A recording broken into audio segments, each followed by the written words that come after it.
What would you say is the most critical thing to know about the financial ecosystem? It's really important for both entrepreneurs and investors to understand the place of each player in the overall ecosystem. So, for example, if you ask an entrepreneur, a new, fresh entrepreneur, where do you get money from?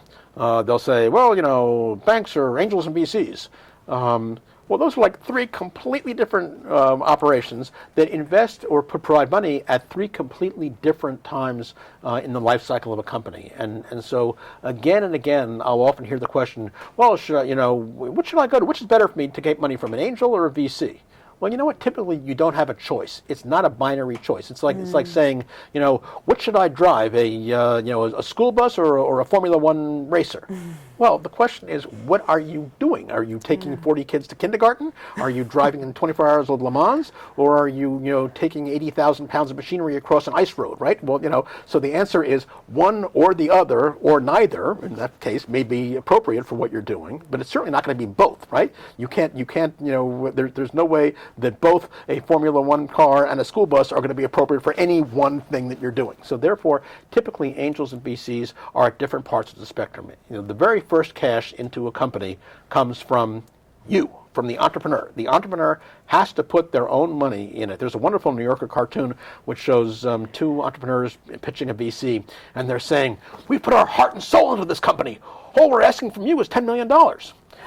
So your heart and soul is great, and I'm sure it's worth more than $10 million. But as an investor, before I want to see you put your fungible money, the money that you can spend on a vacation or a fancy dinner, into this company. I don't want you to bankrupt yourself, but I want to see that you have some faith in your own self as an entrepreneur, that you're willing to bet money that you could spend having fun or doing something else somewhere on yourself, on this company. So that's where the first cash comes in.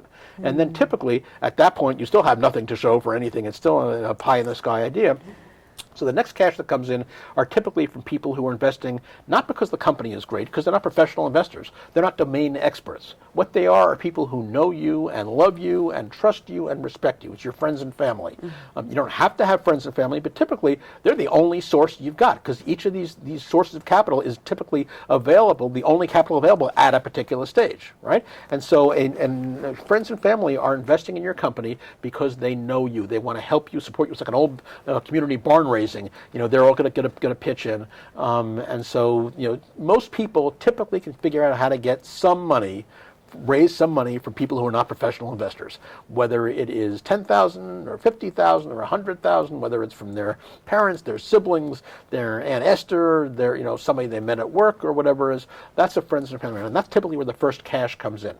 And it's only after you've got some kind of traction, where you have a product that's done or just about done, or people are using it, or you have beta sites, and increasingly these days you actually have customers for it or users, that's when you go to angel investors. And so those are these individuals you talk about, the richish people who are putting in personally in the tens of thousands, maybe the low hundreds of thousands, but typically in that kind of range for cash. It's easier to convince one person, one angel investor who you met somewhere and knows something and knows about the industry, than it is to do an institution. And so for angel investors, and then the next way after that is organized angel investors, angel groups, where you'll have multiple angels getting together to pool their resources and write a bigger check. So instead of a $25,000 check, it might be $250,000, right? If you get 10 angels together at $25K a piece. But typically in the angel group stage, angels are investing in 1 out of 40 companies they see. So it's very competitive. So that means that you have to be better, more investable than the other 39 who are standing next to you.